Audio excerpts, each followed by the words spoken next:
영장 나왔어요. 네, 구속이 됐습니다. 전청조 씨가 조금 전에 구속이 됐고요. 오늘 영장실질심사가 진행이 됐는데 이 법원이 구속영장 발부 결정을 했습니다.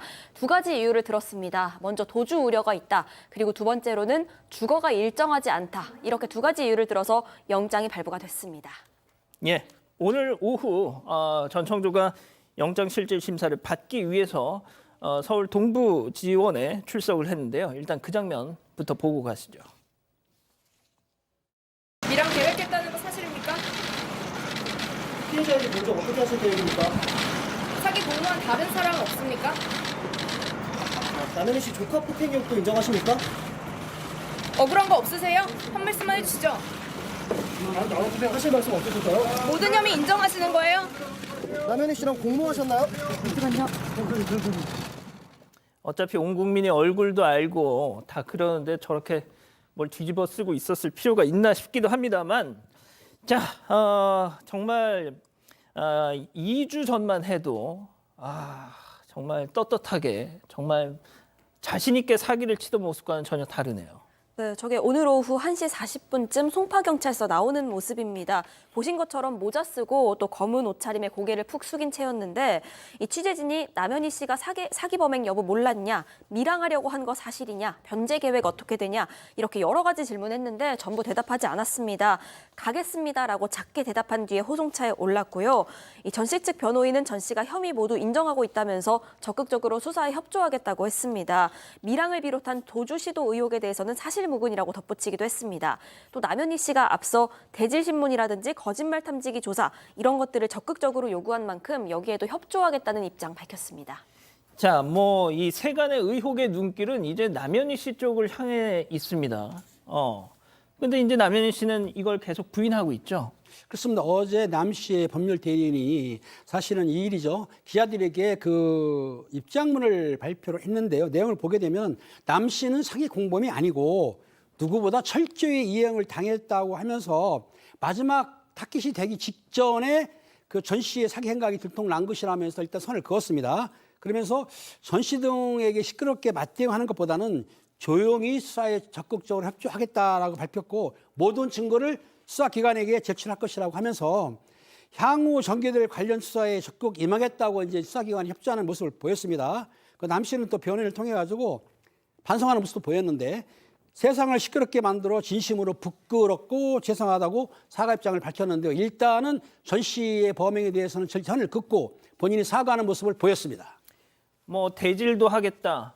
전청조와 또 그리고 거짓말 탐지기도 하겠다. 다 이렇게 얘기를 했는데 그 벤틀리에 대해서는요? 자, 벤틀리가 좀 중요합니다. 4억 원 해당하고 그 명의가 본인의 지금 명의가 돼 있는 그런 부분 어떻게 된 것이냐 이 부분인데 벤틀리에 대해서 좀 해명을 했습니다. 자신이 선물을 받은 것이다. 프로포즈 선물로 받은 건데 그 이전에 이 명의를 또 차량 구입하면서 명의 등록을 했는데 그 주민등록등본 서류를 가져갔다고 해요. 전청조가 그걸 가져가서 알고 나서 등록한 다음에 이것을 프로포즈하면서 선물했다 그러고 영상이 있다고 합니다. 축하 동영상 보면 벤틀리 이 존재 사실, 구입 사실을 이전에는 몰랐던 게 확인된다는 게 변호인의 설명이고요. 더 나아가서 이렇게 벤틀리가 깜짝 선물 받고 내 거 아니다라고 이제 주장하는 거 또 지금 이거 가져가라, 내 거 아니니 가져가라. 소송 제기도 한다고 하거든요. 전청조한테. 그렇게 하는 이유 중에 하나가 가장 중요한 게 공범이 될 여지가 있습니다. 벤틀리가 자기 거면. 그렇죠. 벤틀리는 그냥 나도 모르게 받은 거라고 주장을 해야지만이 이제껏 남현희 씨의 주장하고 일맥상통하게 되기 때문에 아마 그런 의미에서 변호인이 이렇게 주장하는 것으로도 보입니다. 깜짝 선물로 그 고가의 차를 받았고 이제는 이거 너 가져가라. 필요 없다. 내 거 아니다. 나는 이거하고 상관없다. 라고 하는 거죠.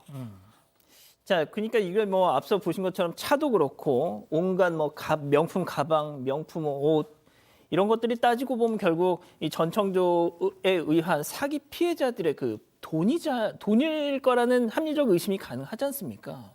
예, 그래서 이런 것들을 피해자에게 돌려줘야 하는 게 아니냐, 그런 방식으로 변제하는 거 아니냐, 이런 주장도 일각에선 나오고 있습니다. 그런데 이런 보상 문제와 관련해서는요, 피해자랑 피해 규모가 아직까지 명확하지 않기 때문에 방법을 고심 중이다라고 밝혔습니다.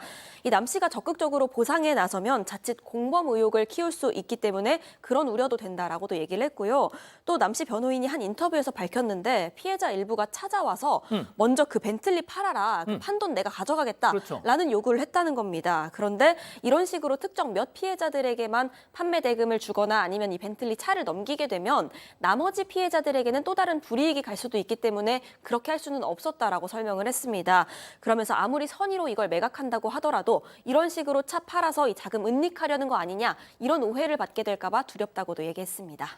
자, 그럼 여기서 첫 번째 사건 체크포인트 짚어보죠.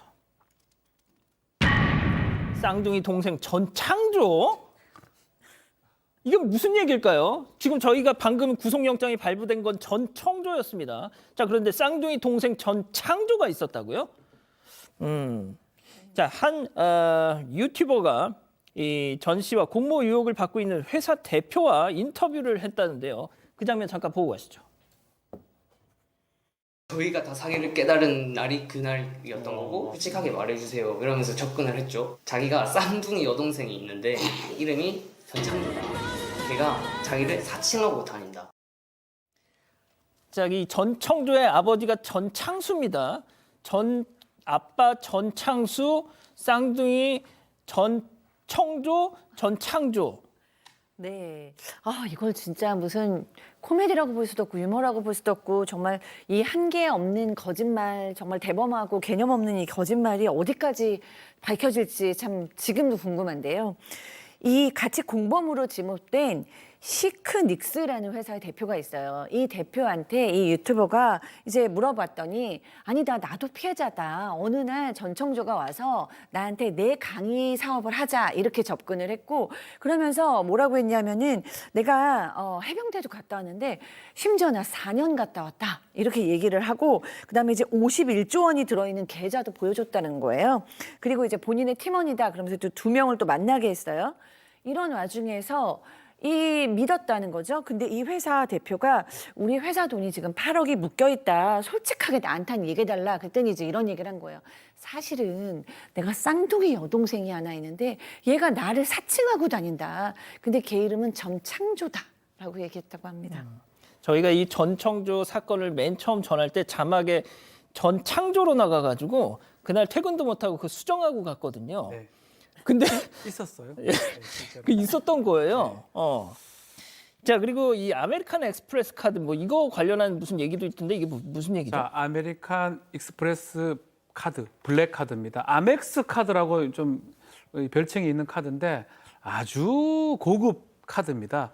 이 카드는 한 190억 이상의 자산, 그리고 한 2억 5천 이상의 연간식 카드 실적이 있어야 되는 아주 일반인이 가질 수 없는 그런 카드인데, 이 카드를 갖고 명품을 구입했다라고 지금 얘기를 하는데, 이제 문제는 한국인한테 이걸 발급한 적이 없다고 해요. 아, 진짜요? 더 나아가서 이 아멕스 카드 같은 경우는 기본적으로 15개 1년 번호입니다. 근데 이게 지금 16개로 적혀 있어요. 아마도 위조를 했지 않았을까. 저래 생긴 카드긴 한데 아멕스 카드 맞긴 한데 예. 위조를 해가지고 칩 같은 거 이식을 해준다고 하거든요. 만약에 또 맞다 그러면 위조 내지 전자금융거래법 위반도 될 수 있고, 하여튼 별의별 방식으로 남들을 속이기 위해서 했던 것으로 지금 한 사례로 보이는 겁니다. 제가 이걸 지금 자료를 보니까 자산 191억 원 정도를 가지고 있어야 저 카드를 발급받을 수 있다는데, 하하. 자, 그리고 말이죠. 지금 저희가 어떻게 보면 이 좀 황당한 사기 수법을 얘기하는 와중에 되게 중요한 문제를 약간 좀 빼놓고 있었는데, 남현희 씨 펜싱 학원에서 벌어진 그 학원 수강생의 어떤 성폭력 사건. 그렇습니다. 성폭력 사건이 지금 묻힌 듯 했는데요. 사실 드러나고 있습니다. 사실은 지난해 9월부터 남현희의 펜싱 아카데미 한 코치가 있었는데, 그 한 코치가 그 고등학생 유망주를 체력 훈련을 시킨다는 빌미로 삼아서 자기 오피스텔을 불렀다는 거예요. 거기에서 성회랑과 성추행을 했는데, 이 코치는 뭔지가 뭐냐면은 그 유망주 학생이 그 장학생 추천서를 있지 않습니까? 거기를 뭐 서류 작성한다 그러면서 아이디하고 비변을 나눈 다음에 계속적으로 연락을 했다고 합니다. 근데 이 코치는 성추행과 성희롱을 하면서도 또 뭐라고 했냐면 폭언과 폭소를 했는데 그런 정신을 운동하냐?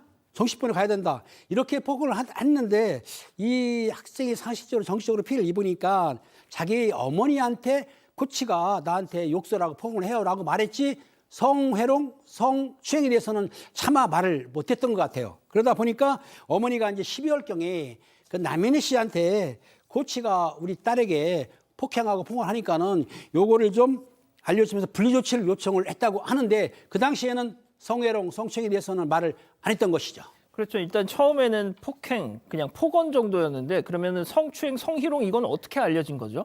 네, 맨 처음에는 이제 이 피해 학생이 어머니한테 알릴 용기는 없었던 것 같아요. 그래서 남현이한테만 얘기를 했어요. 털어놨어요.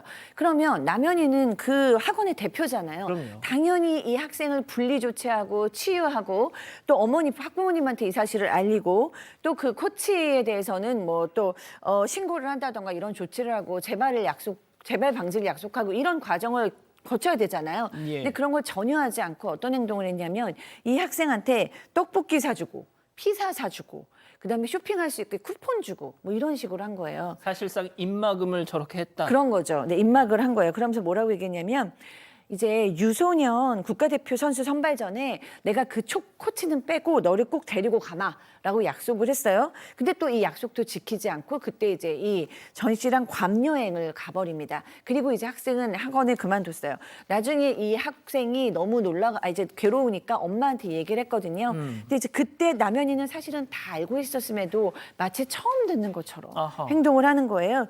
그러면서 이 학생한테 우리가 새로운 코치를 다 소개해주고 또 대학을 입학할 수 있도록 도와주겠다라고 얘기했는데 여기서의 또 새로운 코치도 이 전총조 소속의 그런 코치였습니다. 자, 이 부분은 남현희 씨가 어떻게 또 해명을 해야 되는지 그 부분은 계속 좀 들어봐야 되겠네요. 예. 본인의 이 학원에서 펜싱 학원에서 벌어진 이 성폭력 사건에 대해서 말이죠. 자, 그리고 오늘 뭐 그 SBS 궁금한 이야기 Y에서 이 관련해서 또 뭐 방송이 나가는 모양인데 그 뭐 일부 내용이 좀 보도가 됐더라고요. 이 전청조가 오늘 뭐 구속영장이 나왔으니까 이 한참 전이겠죠.